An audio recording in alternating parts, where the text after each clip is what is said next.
Welcome to Healthcare IT Today. I'm John Lynn, together with my colleague and friend Colin Hung. The world of technology and healthcare are ever-changing in new and novel ways, and that's why we love this stuff. So join us as we discuss the latest healthcare and health IT news, meshed together in new ways, which help generate ideas and new perspectives. Plus, we'll have a little fun along the way. In today's episode, we'll be talking about the year in review, the good, the bad, the ugly, the messy. It'll be a fun conversation.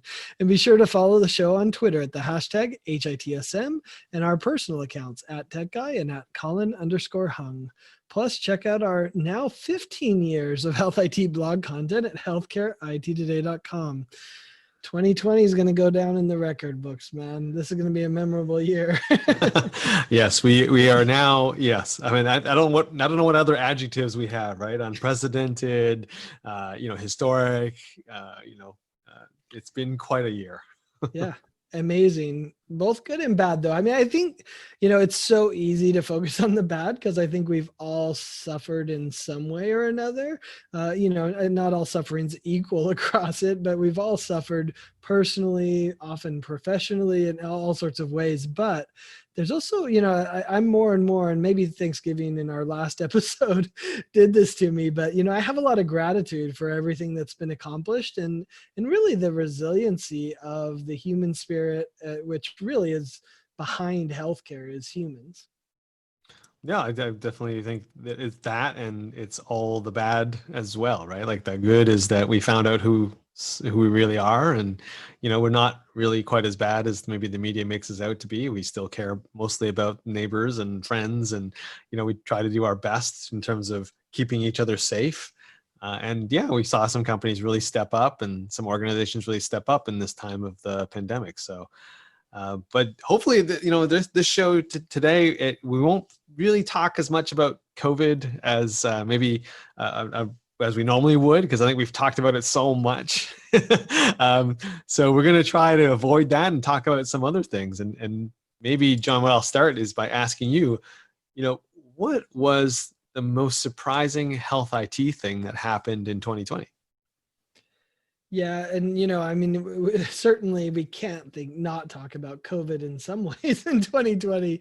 But to me, the most shocking thing is honestly how quickly all of the preconceived biases and notions about telehealth just got blown out the window. Like, whether it's the doctors that said, I could never see a patient on telehealth, they must come in, or whether it's the patients who are like, I would never do a telehealth visit with my doctor. I need them to come and listen to my heart, and I need them to do the song and dance. And now when you don't have a choice, all of that just said, oh, of course I went to my doctor. And then even more importantly was after they did it, oh, that was really good. Why didn't we do this before?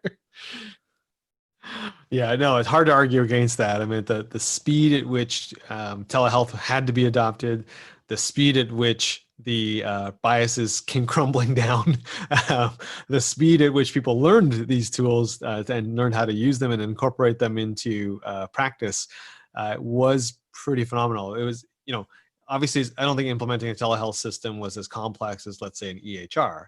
But we basically compressed what would have taken like 10 years into like 3.5 months.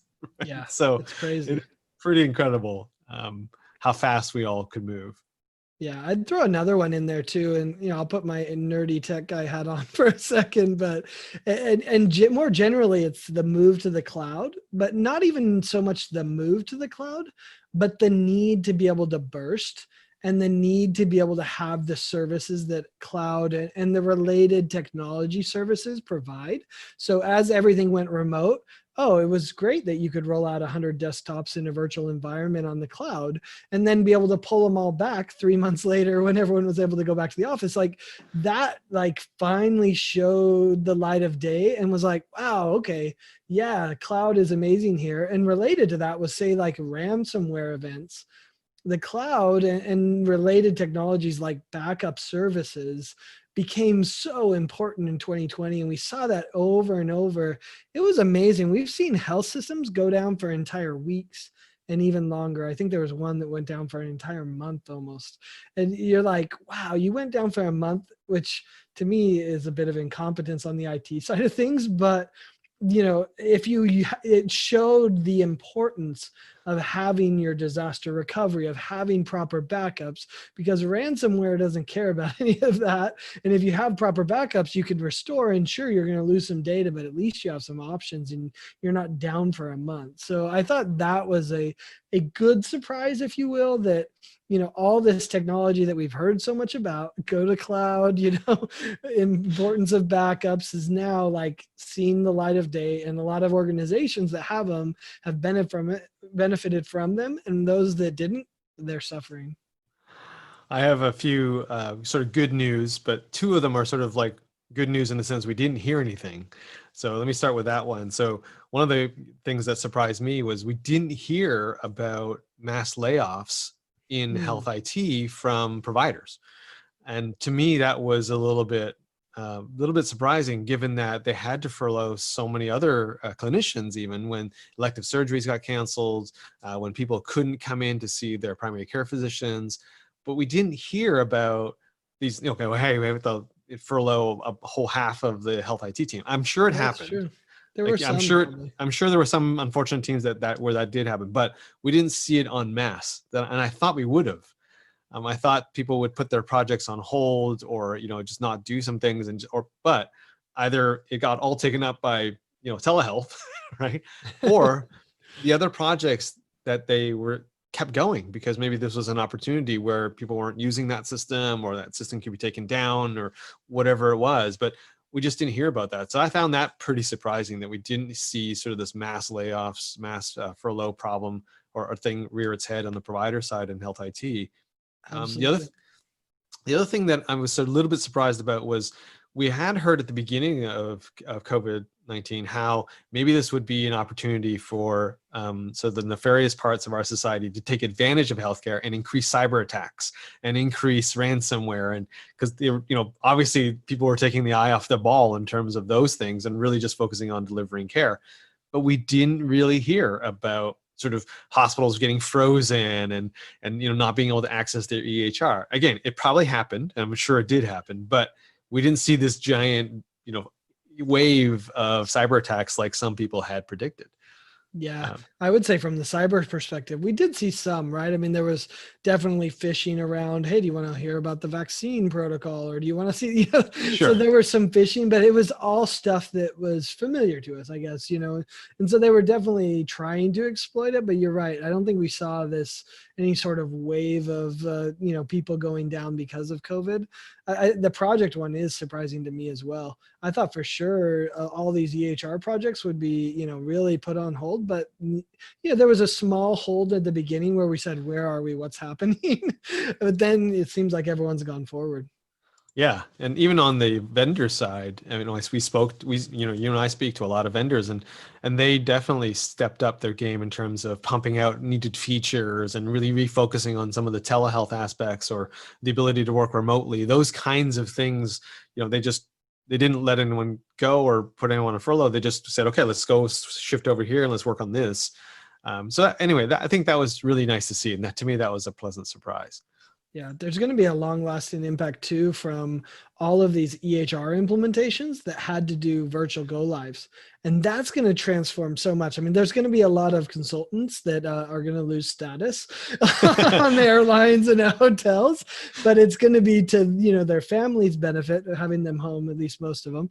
And then it's also going to be to the benefit of healthcare organizations who don't have to pay for all those consultants to be on site. So I think we're going to see a massive change from there, and it's going to be a good one, because there was this feeling of, oh, it's a go live, you need to be here in person. And we found out, hey, this virtual model actually has some benefits over being there in person. So I think that will be a good lasting impact of 2020 as well. Not having status is a good thing. But let's switch gears for a moment. And let me ask you this, John. So what non-traditional healthcare company was most in the news in 2020 in your mind? Yeah, I mean, that's non-traditional healthcare that's doing healthcare. I'm going to say Amazon. Between what they're doing with PillPack, between their own clinics, There was obviously all the JP Morgan Chase, combination stuff, which to me was a bit of a boondoggle. That wasn't that interesting to me. I was much more interested in how they're opening their own pharmacy, and they could do their own clinics and potentially virtual care. And of course they got in with, their AI and all of that too, right? I mean, so AI hosting with the cloud, even Alexa has some wellness components. So the one I'm watching that I think was most interesting is definitely Amazon. And I bet if you asked most Amazon people, they'd be like, yeah, we're not in healthcare. Well, for me, it's a tie, which is really a cop-out way to say I have two. But for me, I would say Google in the early days. And because they, came out and were in the news around different ways they were trying to help people through the pandemic. Of course, they had the contact tracing and that kind of technology that they said that, you could use on the phones and an Android.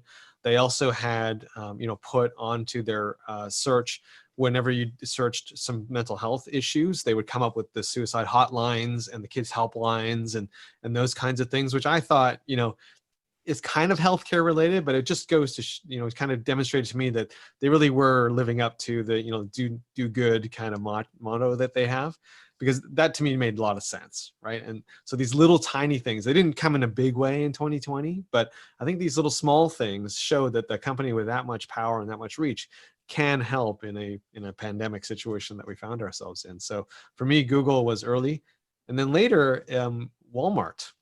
Non-traditional, That's true. just because of the clinics and the care, and because they were they are deemed an essential service, and in many of the places that were even locked down, you could still go to Walmart and get your groceries. Therefore, that was probably one of the few places where you could go and talk to the pharmacist and talk to the doc and still get treated for some small ailments that might have otherwise gone untreated. So and then they were a little bit more in the news around how they had seen the rise in their retail clinics and so forth. So I give a nod to Walmart as well. Yeah. And I think the Google Ascension thing was in it. I mean, it's a bit of a black mark for them. I think that was 2020, right? Where That's right. They took all the data from Ascension Health and people were like, wait a minute, are you allowed to do this? And, I think we actually did a full episode on this. And I think we basically said, yeah, it's a big deal now, but, 8 months from now, no one's going to care. Well, I think now as we look back on 2020, nobody really cares. I mean, we all remembered it, and I think it started a good conversation and an important conversation. But yeah, no one cares. We care about the value that can be derived from that data way more than we care about the privacy. Right. I mean, all you have to do is look at the contact tracing stuff, right? And had that come out 2 years ago, we don't go, wait a minute, my phone's tracking my movements and forget it, right? I don't want that. But now it's like, oh, my phone can track that? Oh, okay, let's do it. Right? If I can make contact tracing a lot easier, I'm all for it, right? Well, and I think they learned a lot through the process. So when they implemented the app, they implemented a lot of the privacy features that they probably wouldn't have done if they hadn't gone through some of the challenges they went through earlier in the year. That's probably very true. Hey, listen, if you're just tuning in, you're listening to Healthcare IT Today with John Lynn and Colin Hung. We're talking about the year in review 2020. So kind of related to a little bit related to the question we started off with, John, but what was the best non-COVID-19 thing to happen in health IT this year? I wanted to respond. It's all the Zoom calls we did with friends, right? Although, I mean, I say that half joking because that is how I think we got through this whole thing. But I actually think it might be the connections with people, although that a COVID-19 thing. So I guess I'll take a different one. I'll take AI. I think that the data is finally there to do some really cool things with AI. If you check out some of my interviews with NVIDIA around what they're doing with AI, how they're enabling ambient clinical voice and things like that. Even the way I just saw at RSNA, NVIDIA was talking about how they're using AI to enable the radiologists to notate on the radiology image quicker. So imagine the AI engine prompting you for the thing that it knows you need to document, and all you have to do is say, yeah, that's right. Thank you. Like, I love that. And I think, we've talked about AI forever. But as we look back, I think 2020 will be that time that the data, the processing, the speeds, and everything came together and said, wow, we're seeing some amazing things, because we've seen that this year. I like that. I think, we saw how important chatbots could be, Mm. even before, right, to take the load off call center agents and answering, the typical questions on the websites and so forth. Of course, when COVID did hit, we saw how important that became, even more important that became, right, to help disseminate good information about, are you open or not? What precautions are you taking, or what precautions do I have to take if I'm coming in? And so, having even as simple as an AI chatbot, how helpful that was or is in a time where people really are hungering for good information around like what to do, right? So I think we talked to Asparia, right? Of course, who had a chatbot that can do this. It was integrated with Epic, and that generated a lot of interest, because I think people are, like you said, waking up to say, hey, it's real now. Like, we can actually do this. Yeah, absolutely. I mean, it was exciting, everything that happened with chatbots, because we'd seen the potential for a long time, but they hadn't really rolled out to healthcare in the same way that maybe they did in other places. I think there were some other non-COVID-19 things that were pretty interesting. Of course, yeah, I guess COVID-19 touches almost everything, I think, is one of the challenges. But if you look at it from a communication standpoint, the ability to secure text everyone, whether it's the patient, whether it's your organization, I think that was a powerful thing that really every organization has that. We've seen a lot of consolidation there. I remember one time being at a CIO forum, and the CIO of the small hospital had 15 communication systems, and you're like, wow, like, how is that happening? But I think we've bridged that gap a lot, and I think 2020 has been a good year for that. Yeah, definitely. Broadcast messaging, as we used to call it in the biz, right? Coming from that business, it definitely came into its own, because before it was more like, hey, once in a while we might have to text people to say, hey, the parking lot's closed. Don't come in on Main Street, come off of the other street. But now it was all around, hey, listen, we have PPE, we're good, we're open, or hey, no, wait in your car, here's the procedure, right? Like, that all of a sudden became a massive thing. And we heard, the good stories from companies that had to roll these things out, like Tiger Connects and the Lumions and the Well Health or Well app. I mean, all these kinds of companies rolling out that kind of technology. Definitely sort of non-COVID related, because they've always had it, but certainly we saw, because of the pandemic, more use of that kind of technology. For me, also, because it is hard to avoid COVID, but what the non-COVID story was just, for me, the really outpouring of help from the health IT community during the pandemic. I mean, you wrote a lot of stories about how a lot of companies were making their product for free, or how they let people send those free text messages and weren't charging them for it, or when they had new features and whole new product lines, right? They just gave it to their customers, right? And weren't charging for it, weren't charging for implementation. It was free. We even heard stories and around them scrambling people to go right into the hospital with masks on to help run wires and things, and on the infrastructure side to get these temporary hospitals up and running. So to me, that was sort of, that was really great stories to read about in 2020 for me around health IT, how health IT really came together as an industry to help out the customers that we were serving. Yeah, I think what this conversation tells me is that COVID-19 touched everything.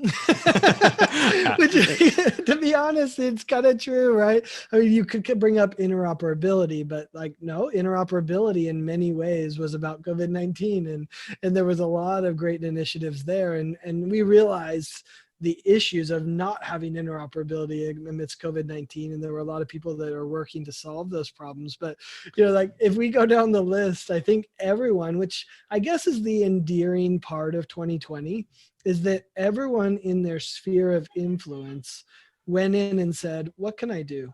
Right. If I'm a communication system, what can I do? If I'm an interoperability system, what can I do? If I'm security, how can I help, right? If I'm cloud, how can I help burst it? If I, like, if you go across the whole spectrum of health IT, it all was like, how can I help us deal with this challenging year? Yeah, and that was, it was heartening to see, right? And it people got really creative. I mean, that was the other thing that I loved seeing. People, it wasn't just so, hey, I can give my product away. Some people got creative in terms of, hey, I can go and help cook meals, right? Or I'll connect this restaurant, local restaurant, to these healthcare workers and kind of make that happen. And or we'll go and cook. It was just, everyone did everything, which was really quite amazing, really quite Yeah, amazing. absolutely. So let's go a little bit in the future, but not too far. But John, if we're sitting down, doing episode 200 of this of the show, and we look back at 2020, what will we point to in 20 that happened in 2020 that helped shape the future in terms of health IT? Yeah, I think we touched on a few of them already, right? I mean, it will be interesting to see what happens with telehealth and the way it broke open. It's going to be interesting to see how cloud and AI, those solutions are going to really impact people. So I mean, we've talked about some, but I still think the biggest one, if we look back at 2020, of course, we're going to think COVID. But when we say, man, how did healthcare get transformed in 2020? And I think the answer to that's going to be the big tech players joining in healthcare. I mean, they always had the interest, right? I mean, when did I write about Google Health? 10 years ago or 15 years ago when it shut down? I think it was even before I quit the day job, right? I mean, they've been wanting to get into healthcare for so long. And every year you're like, yeah, not really, not really.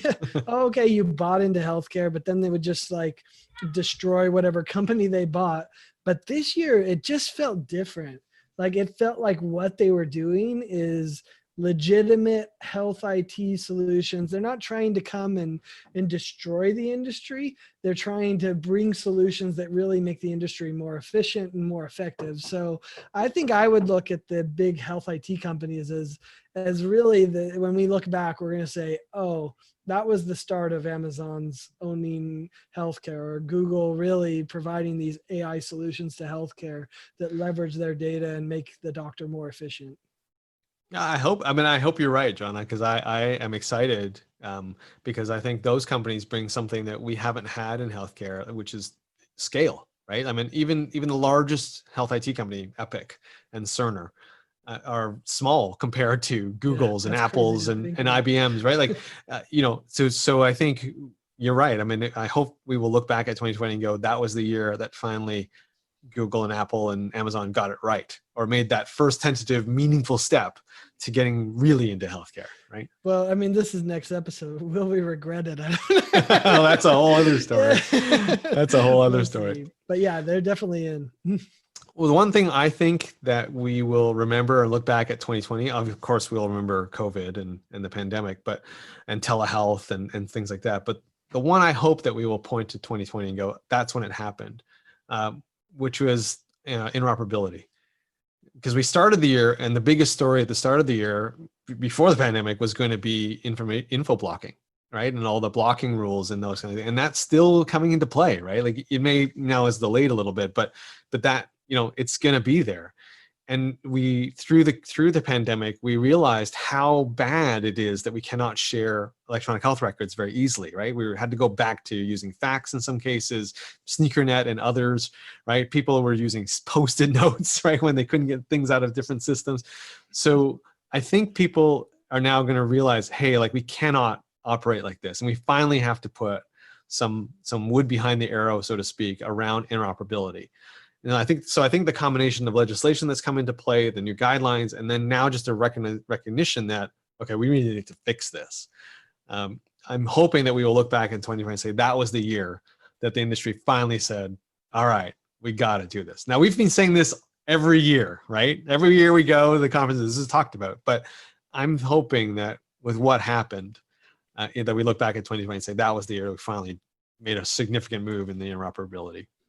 Yeah, I still wish we had, like Jonathan Bush often proclaimed, that said, hey, we're going to compete with each other, but let's not compete on the basis of not, of hoarding the data, of restricting the data. So, I hope you're right. I'm not as confident as you maybe, but I hope you're right. But I think there is something that was really wonderful that came out of COVID and that was cooperation between healthcare organizations.